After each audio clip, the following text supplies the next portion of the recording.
Norway, are we ready to take on the...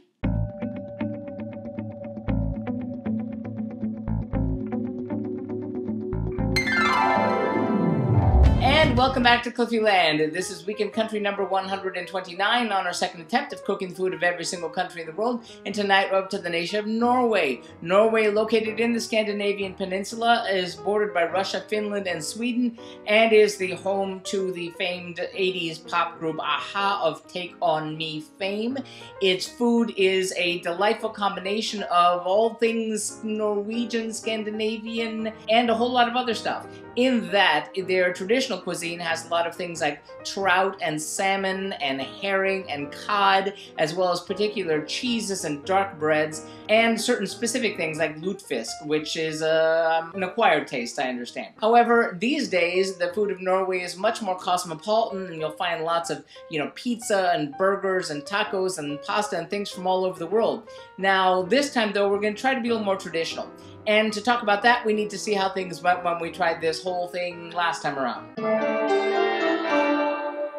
Well, 4 years ago on the Global Cooking Challenge, I got to cook over 2 nights, and the first night I did something which was really interesting. I made GRAVLAX, which is salmon with dill and sort of brined for a couple days, 4 days actually, in the refrigerator, and it was really delicious, although it was hors d'oeuvres, not really dinner, and I don't have 4 days this time, so unfortunately that one was off. And for the second night, I did 3 dishes, 2 of which we're going to be doing this time. The first one of those is Fårikål. I hope I got that pronunciation right. It is lamb and cabbage. That is a dish originally came from Denmark, in which it was goose and cabbage, and then a couple hundred years ago, the Norwegians made it lamb, actually technically mutton and cabbage. It came out rather nicely, although I did not know at that point that I need to season it properly, so it was just kind of bland, and we're hoping to improve on that this time.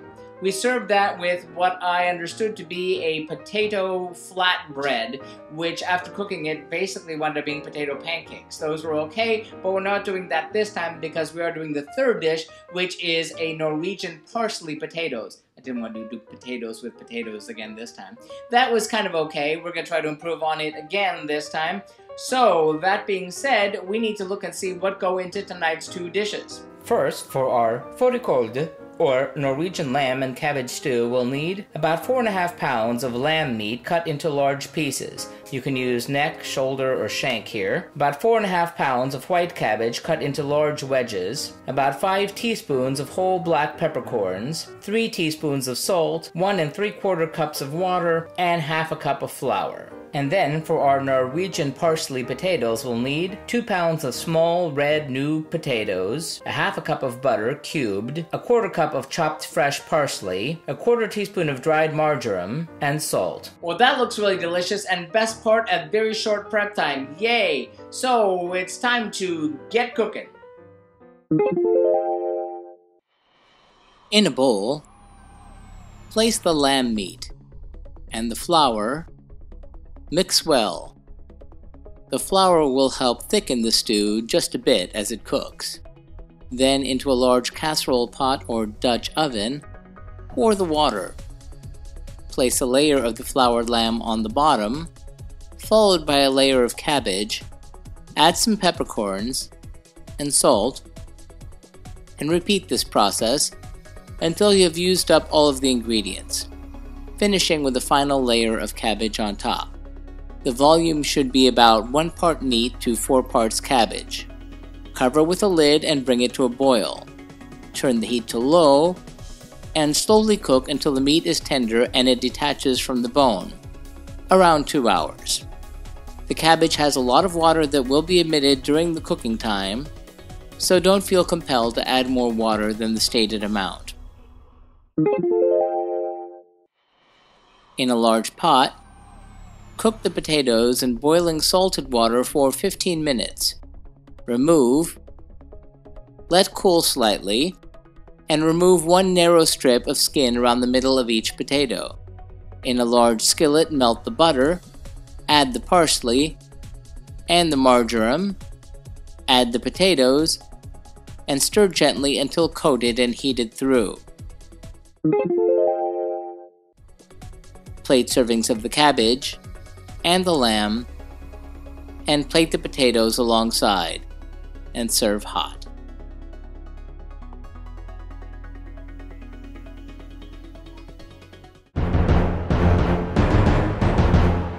How did that all turn out? Well, I was really pleasantly surprised. This time for the lamb and cabbage, I did a different recipe, and I'm glad I did. I seasoned it properly, which is very important. The lamb was really delicious and tender. I did use a leg portion as opposed to a neck or shoulder, which probably would have been a little tougher, but it was really, really delicious. I loved it there. I could have actually used more lamb. Traditionally, it has the bone in it, and it's bigger and heavier, but, you know, we didn't do that. The cabbage, we really weren't sure what it was going to taste like. I mean, we've had cabbage before, but it was really delicious. It was nice, it was, you know, sweet and tender, and it went very nicely with the lamb, which I really rather enjoyed, and the peppercorns gave it a nice bit of pop, which is kind of what I felt it was missing last time in my under-seasoning self from before. So the Fårikål from Norway gets 4 out of 5 globes, a surprisingly delicious and very simple rustic dish. As for those parsley potatoes, they were really nice. The potatoes took a bit longer to cook than I had expected, but you know, that's just me. And it went really nice with the butter that it's sauteed in with the marjoram and the parsley. So yay, like that very much. 4 out of 5 globes for the Norwegian parsley potatoes. So that does it for Norway, and there's a little brief stint in Europe. Next week we get out of the N's into the O's, back to the Middle East for a 2-week stint in Asia and the food of Oman. See you then. And remember, if you'd like to see our streams live when they happen, follow us on Periscope or Facebook Live, like and subscribe to be advised when these videos are posted. If you have any thoughtful feelings or helpful suggestions about the food that we're cooking, sound off in the comments. Remember, links to the original recipes, remember these aren't my recipes, are found in the About section, and tune in next time. Thanks for watching and happy eating!